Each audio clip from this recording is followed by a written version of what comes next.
Good morning, it's race day. It's the Great Bristol Run. It's 10K of pure racing. So it was meant to be Kelly and I doing this. Is it Kelly and I? Kelly and me? Me and Kelly? We were both meant to be doing this race. But Kelly's got a bit of a bad stomach. I've had a bad stomach for the last few days. She's now caught it, so she's decided to sit this one out. And it's just me on my lonesome racing in Bristol. I've got great memories of this race. Well, I did the half marathon last time, and it was the first time I broke 70 minutes, and I came third, so I was on the podium. It was a great day. But today's a different day. Today's the 10K, and we are exactly 1 week out from Berlin Marathon, which is the goal. So this race is very much pressure-free. I've got two aims. Number one is to have fun. That's the main goal. And number two is just to run hard and sharpen up the legs, do something a bit faster. Yeah, so there's no pressure on time. I'm just going to race it, basically. One of my best marathons was my first marathon, and I did that a week after running a 5-mile leg in the road relays, the British road relays. I think it's the English road relays, but the Welsh turn up anyway. We gate crash and then normally win. So yeah, I'm not even gonna look at my watch really, just gonna race it. Don't really care if I blow up, don't care if I start slower and progress, don't care if I start too fast and regress and die a death. I just want to get out there, have some fun, race hard, race the people around me. Got no idea who's here, there's probably boys much faster than me. The aim is to be a bit like that Kenyan attitude of, well, I'm gonna stick with them until I blow up sort of thing. Because very rarely you get a chance to just race without really caring about the result. I just don't care about time today. That's what I'm basically saying. I'm here to have some fun. I better get a move on because I've parked miles away. Last time I came, I had an absolute disaster. My phone screen was broken and I couldn't pay anywhere for parking. It's very confusing anyway. So I got there with about 5 minutes to go. It worked, but still, I don't want that drama again. Plus, there's all these COVID one-way system things today, so I've got to try and deal with that. But yeah, I can see some other runners pulling up. It's exciting, it's race day, we're in Bristol. It's the Great Run. Some people will be doing the half marathon, I'm just doing the 10K. Let's get out there, see if we can see any familiar faces. I know Andy's running the half. And yeah, have a good day, race hard, and go all in. Plan is to try this little thing out. It's a little camera. I know Andy's been using one. You can clip it on your hat and maybe I'll get some race day footage. As Kelly's not here, I've got no one to capture anything, so we'll see what this can do. I'm doing that thing where you follow other runners and hope they're going the right way so they actually know where I'm going. I've gone and done it again. I still can't find the race village, and they told us to be in the pens at 8:30. It's 8:20 and I haven't warmed up, I haven't taken my kit off, I haven't stashed my bag. Oh dear. Lucky I don't panic, I can stay calm. Race starts at 9. You know, it's fine, it's fine. So I had a little look at the route last night and it looks pretty twisty, just twisting in and around the city. And normally I would hate that because it means slow times. But today, it's gonna be good because it's perfect for racing. It just makes it a bit more interesting than running in straight lines. Taking corners, accelerating out of the corner, tactics. I love all of that. So yeah, this is a proper racing route rather than a fast times route, which suits me perfectly for what I'm here for, is to have fun. And really hope there is like some boys about my standard. There'll be boys ahead of me, I'm sure, but I want I want a few boys exactly my standard today, so I get a good race.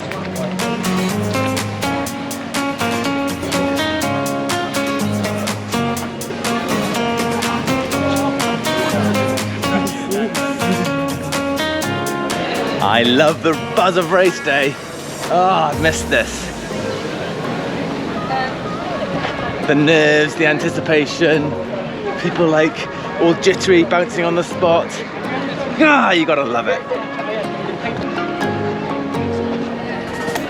I haven't missed the toilet queues.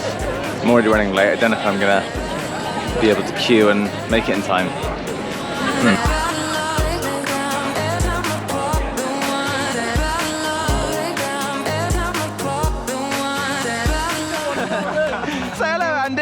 please. Hello. Hello. Yeah. Cheers, say hello. Hello. I don't know if this works. From the Lord Mayor, but the Mayor of Bristol, Marvin Rees, is running as back to our 2019 champion, the Great British runner, Tokyo Olympian, Chris Thompson, winner of this year's Great North Run 10K. And great to have Chris with us, joining us on the start line to get us started this morning. Listen, we are for the Hooters and the very best of luck.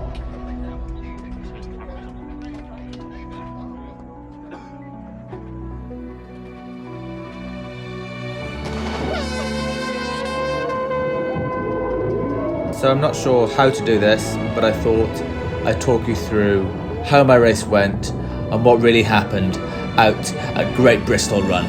So we kicked it off and I basically just sat on Tomo, the two-time Olympian, the absolute legend, and it was pretty epic really to be running with him. You know, he's just only got back from Sapporo, he ran the Olympic marathon there. If you haven't seen his incredible finish in the Olympic marathon trials in Kew Gardens, you should check that out. So Omar took a massive lead early on and darted into the distance, whereas I sat on Tomo and Michael Kallenberg, and they were doing about 5 minutes per mile, which was plenty fast enough for me, until we then approached the cones, which basically meant you either turn left to go in the 10k route or right to go in the half marathon route. But it was a little bit confusing, and I was asking people just to make sure I was going the right way.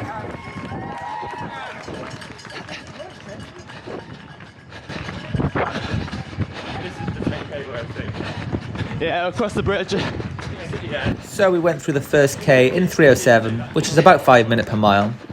And it was at this stage another runner told me that Omar had gone the wrong way and that he was meant to be doing the 10k with us, but obviously wasn't on the route ahead of us, so must have taken the right-hand turn, which is the half marathon route, which was a massive shame. We did joke that he could probably catch us up if he wanted to because he's so quick, but yeah, we didn't see Omar for the rest of the race.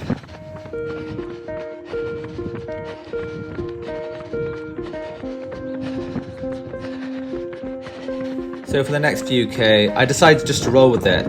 I said before the race I was going to go all in, so I stuck in there and tried to stick on the leaders. It was Jack Bancroft and Luke Burgess that were doing most of the work, and I was breathing heavily and just trying my best to stick with them.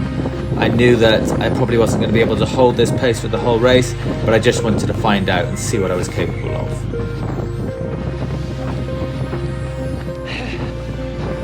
In the 4th K, Jack started to get away. I'm not sure if he picked up the pace or if I started to fade, but he started to gap us.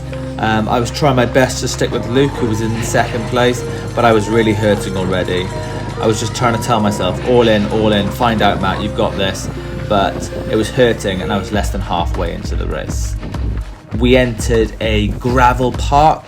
It was basically a lap of the park on this gravelly surface, and Luke was starting to get away from me, and I was thinking, oh my god, this is too early to be going backwards in this race.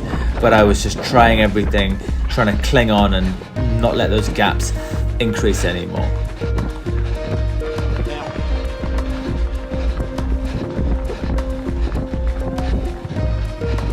Not long after we left the park, another runner seemed to come out of nowhere. He went past me, he went past Luke, and he just surged past us both basically. Luke sort of tagged on the back of him, and before I knew it, they were getting away from me and I was into 4th place. We then hit a cobbled section, which I found really difficult to run on, so I wasn't catching them at all. And the negative thoughts started to go into my head, like I'm in 4th now, I'm out of the podium places, I'm fading already, we haven't even got halfway. But again, I just kept on telling myself, be strong, find out. You can go through a bad patch in a race, you just need to keep on digging, keep on giving everything you've got. So I went through 5k in 15:45, which is 3:09 per kilometre or 5:04 per mile. I was hurting, I was fading, but I was still in the race.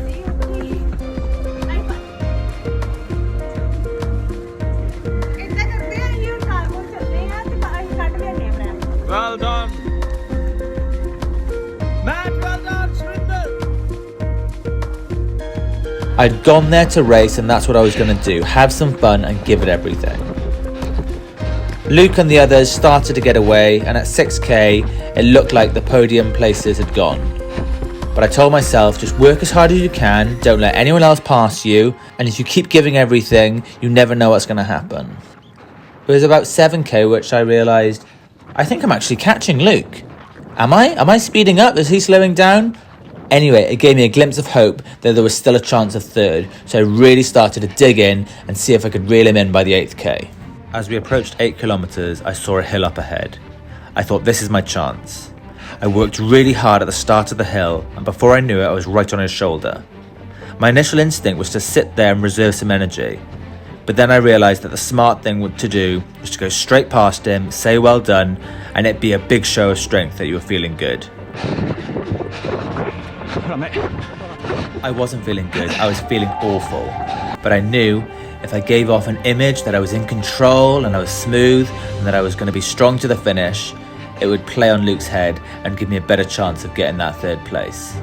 It may sound a bit cruel, but it's racing tactics. I knew if I was going to hold on to that 3rd place, I'd have to be smart. Going too hard now and I could blow up and still throw it away. I went through 9k and I wasn't sure how far Luke was behind at this point. I knew I just had to work as hard as I could, but also save something back so if he did catch me, that I'd be able to still sprint finish and hopefully beat him. I was working hard on a twisty course, trying to work out where he was, but also how long was left and where was that finish line. I finally heard the announcer congratulate 2nd place and knew the finish line was close. Somehow bypassed our chip system. Well, there's no doubt it was a Bristol NAC runner, and in 3rd place. Come on, Bristol! Come on! Yes! Come on! Matthew Rees made the journey from Swansea, rewarded with a podium place. Well done, mate. Great one. Luke Burgess and Sam Hopton are our latest finishers home. So that's 5 runners home. Great race, mate. In our fast pace 10k for the men, all inside 32.5. I absolutely loved that. Oh, what a race. I've actually filmed this already, but I didn't realise the battery was dead. But that was such a racer's race. I went out hard, like I said I was going to go. All in, went with the leaders, struggled, faded, started to have all these doubts in my head. I thought if I can just hang in there, I've got a chance of a podium.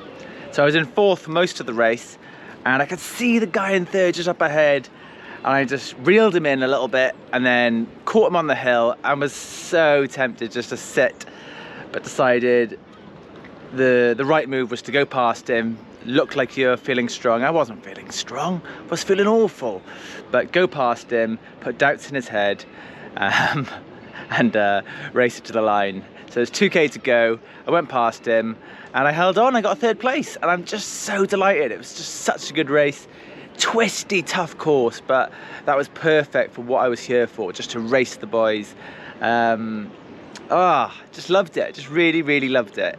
Time was 32:16, so not a PB, not even close, but I wasn't looking at my watch really. I was just focused on where are the people around me, what's the best tactics to race here, and that's all that mattered. It's not a quick course, it got quite warm, but I stuck it in there. It's a bit of a confidence boost going into Berlin next week. And I just loved it. You can probably tell, I've probably said that a few times now. Also, I met Tomo at the start line. What a great guy. He's an absolute legend. His finish in Kew Gardens was just so epic and so inspiring.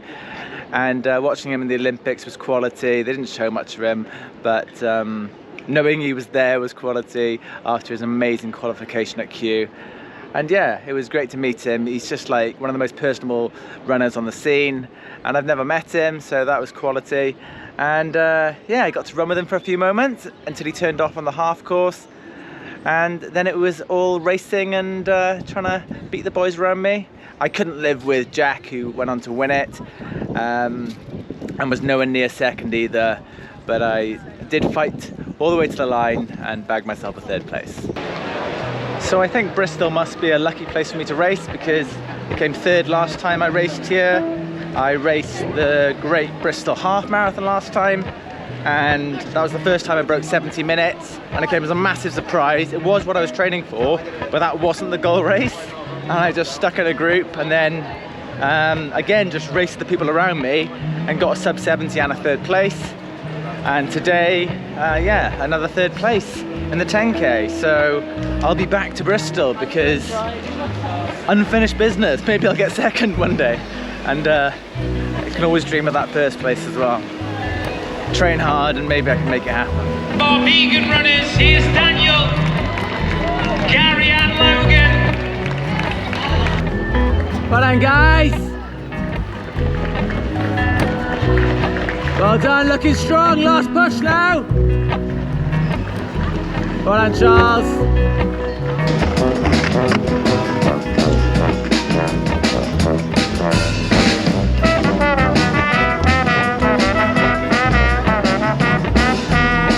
So I better sign off. Berlin, 1 week away. Can't wait. Really excited. Check in next week. Oh, actually, it's this week because I'm gonna have to edit this vlog. So check in a few days, maybe even tomorrow, for my pre-Berlin video. The official time was 32:14 today, which I'm really happy with, but I'm more happy with the way I raced, how smart I was, and to bag the third. Where the hell is my car? I don't know where my car is, but yeah, I hope you've enjoyed this vlog. I wasn't sure about that footage on my head, but I gave it a go, and hopefully you enjoyed.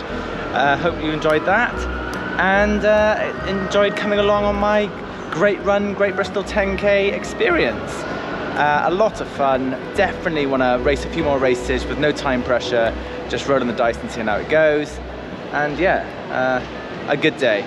I'm off for a coffee, then I'm going to drive home, then I got some work to do, but catch up when I tell you all about Berlin, and then catch up on the Berlin vlog after that. A lot of exciting things to come, and then London Marathon, loads of exciting things to come. Subscribe, go on, give it a share. Let's see this channel grow a little bit, and I'll see you next time. You see, Omar Ahmed here got a bit muddled up yesterday. He signed up for a 10K run in Bristol, but ended up, you can see where this is going, running the half marathon, which is 21 kilometers, by the way. I thought it was a 10K, it's not half marathon. And then when I reached the 60 mile, I didn't see the finish line for the 10K. There's one lady, she said to me, this is the half marathon, not 10K. With a stunning victory here at their Great Bristol run. He is our half marathon champion. Yeah, I did win, and then I ran also the PB. But you have been disqualified because you were only entered to do the 10K run. Yes. The race bosses say rules are rules and they had to disqualify you, but they say they salute your performance and you've been invited to take part in next week's Great Manchester run. Just a warning, that run next week, Omar, is a 10K and a half marathon at the same time. No, I'll never do again the mistake, yeah. This is my first time to do the mistake, yeah.